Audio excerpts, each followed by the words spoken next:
Folks,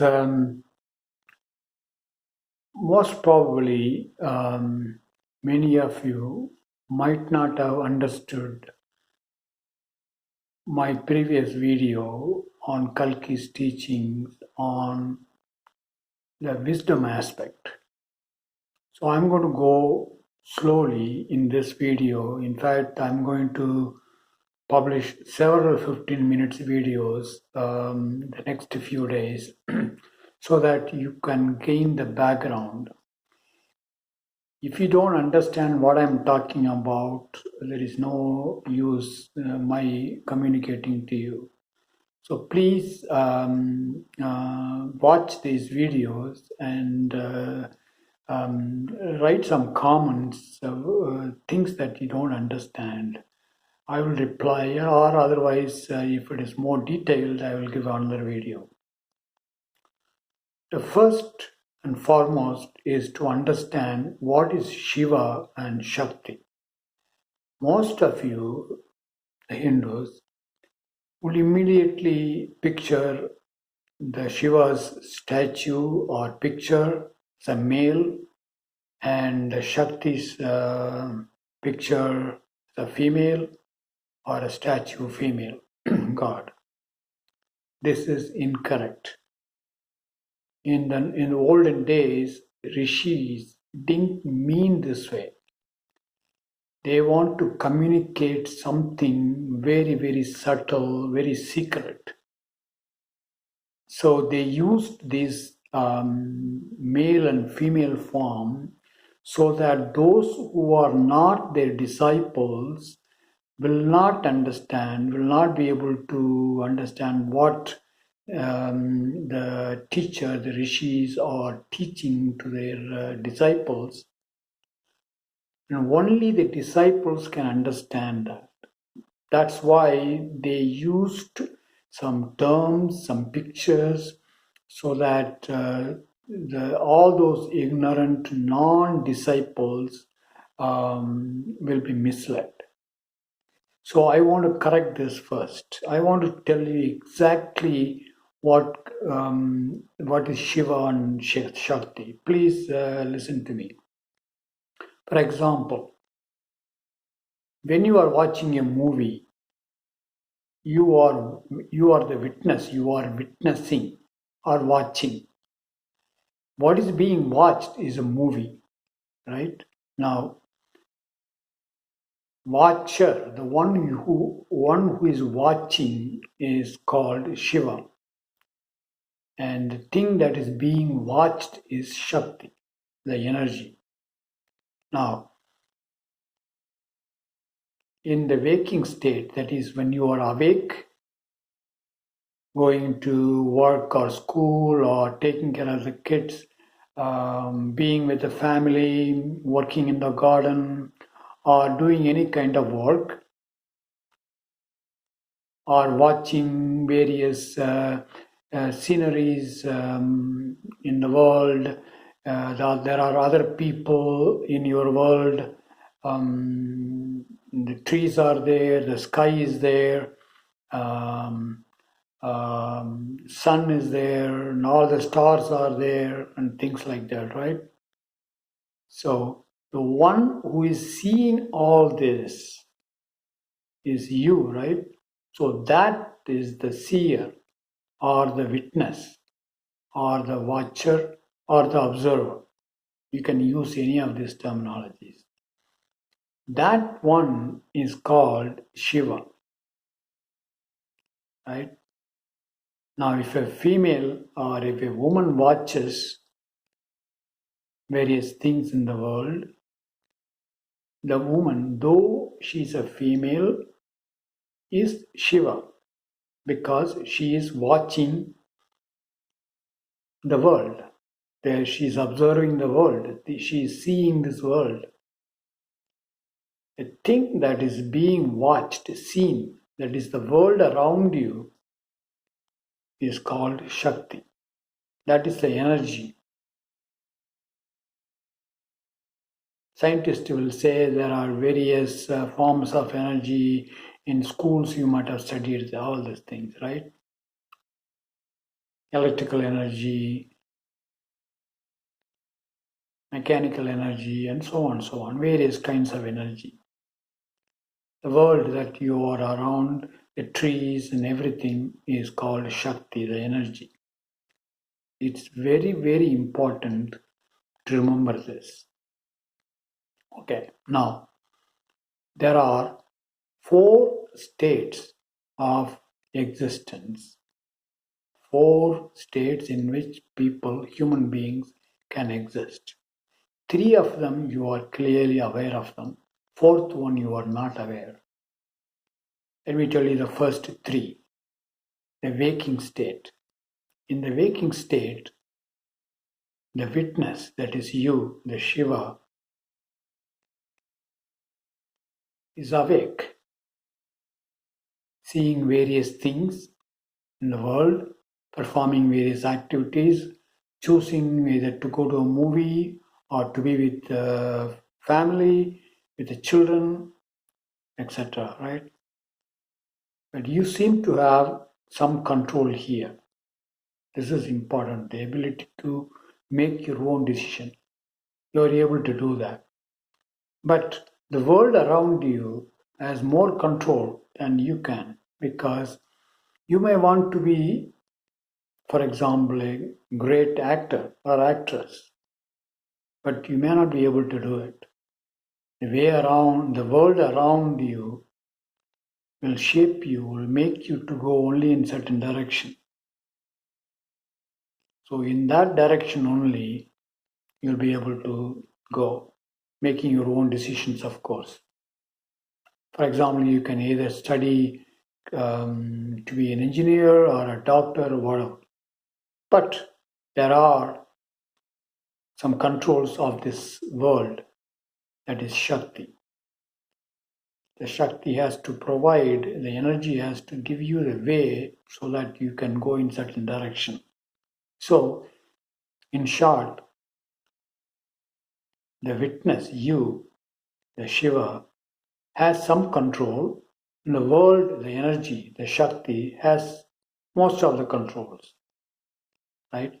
Now, the next state in which human beings exist is the dream state.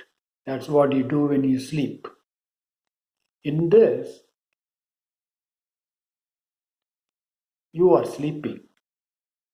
The witness was witnessing the world in waking state is sleeping now.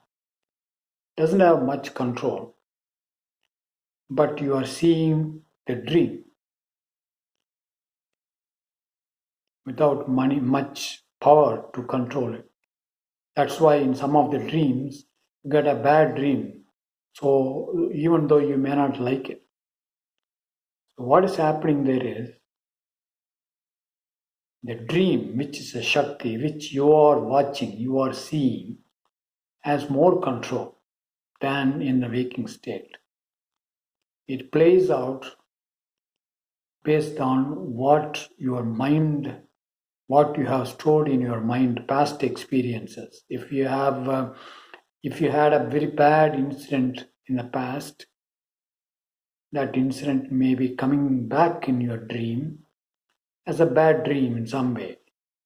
So here in the dream state, you have very little control. The Shakti, the dream, the energy, the witnessed, the Shakti has more control.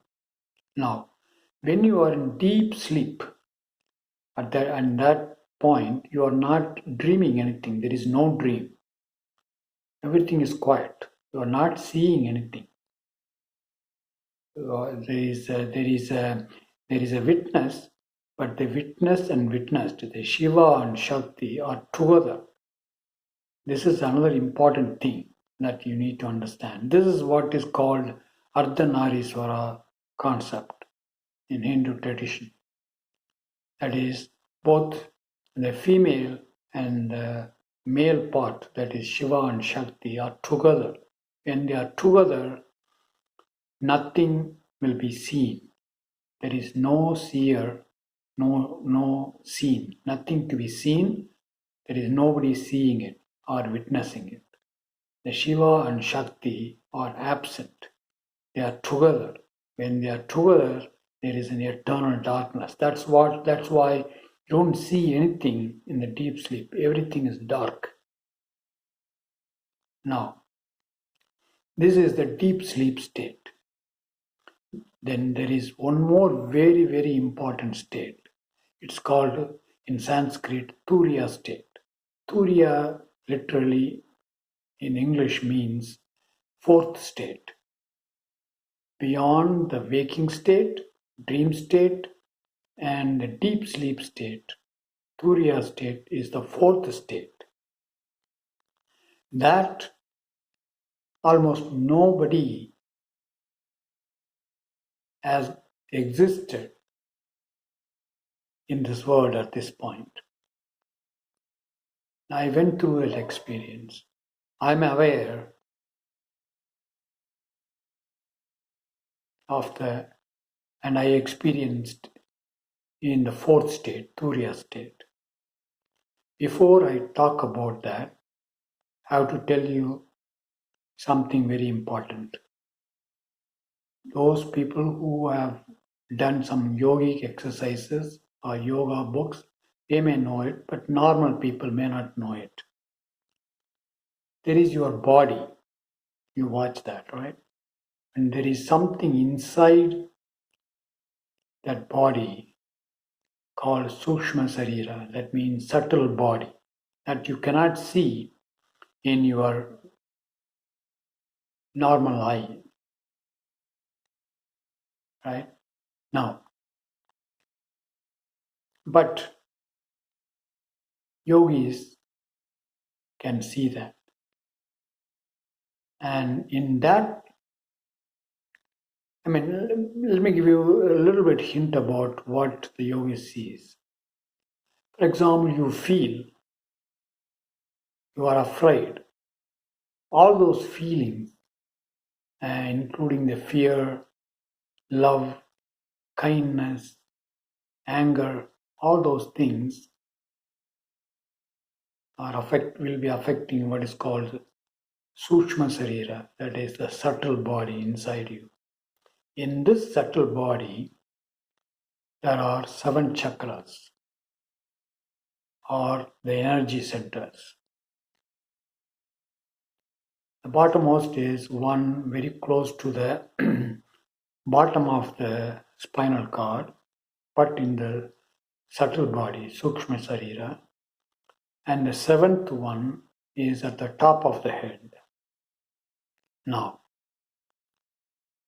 usually in people, all the 6 chakras or centers of energy in a Sukshma Sarira or subtle body will be operating. The lower 5 chakra energies enable you to see things. They are the 5 senses: seeing, touching, tasting, and so on. The 5 senses. The 6th chakra or center is in the forehead for everybody. And that one, that's the place where you have your mind operating, or your mental thoughts are operating. And when you attentively watch something, that attention is a form of the 6th center energy, right? So mostly you can say that that's where all your thoughts are operating, roughly. Now, on the top of the head is the 7th chakra or center. This is for normal people closed. Because of this, normal people in the world, almost all of the human beings at this point, they are unable to see the world of gods. In the fourth state, that is Turia state, one can see, experience the world of gods. And for that to happen, the top of the head, the seventh center or seventh chakra has to be opened, and you cannot open it. If you open, either you will die because the energy inside will escape, life inside you will escape, and then you will die, or people have like extreme fear, extreme fear. They cannot withstand it, or depression. It's not advisable for people to open that seventh chakra. But in your terminology, a divine energy, a divine Shakti can open that. Only then it's safe to open the seventh chakra, that is the top of the center, top of the head center. And this is what happened to me when I was 31 years old. I was there as a faculty member in IIT Mumbai, long time back. Let me give a glimpse of this.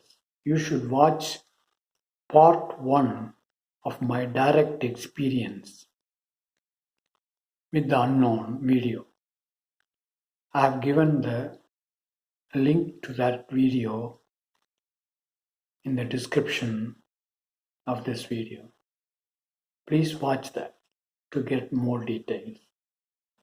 Now, I had a strong desire to know what God is all about when I was quite young. I was reading a lot of books, spiritual books. For example, Ramakrishna Paramahamsa, Vivekananda, Ramana Maharishi, and so on. But all those things appear to be mere words to me. I'm not saying anything bad about them, but they're all appearing to be just mere words. For example, they will use the word Atma. If I ask what Atma is, if I try to find out Atma is, you won't be able to, no books can tell you what it is. I was not happy with that. I have to understand what Atma is myself, not just as a word. What the word means, I need to understand. So I was very, very adamant. So one day, the night, I was just sitting in a dark room with just a candle-like small light in front of me. I challenged the gods, literally challenged the gods strongly. If there is anything like a God, that God should come and tell me, teach me everything about God. I'm not happy with the books. I'm not happy with various things like Upanishads, Bhagavad Gita, and things like that. So, a few days later, suddenly my head, it's not really head, the physical head, something inside around the feeling of I started rotating in a very, very, very high speed. Before that took place, I was in deep sleep. I forgot myself when I was meditating. Suddenly, this high frequency, extremely fast rotation of something inside me, not the body, inside me, rotating, extremely high frequency. high speed. Normally, people would have been very afraid. They will get out, they will come out of that. But for some reason, I didn't get any fear. Suddenly, there was this golden light that I've been talking about in previous videos, came through the top of my head like a flood, went through my body and cleaned up the whole body with its light, with that golden light, making me to feel extreme joy and love. And you should watch the part 1, my direct experience with the unknown video, to get more details. This is what is called opening of the 7th chakra, the top of the head center.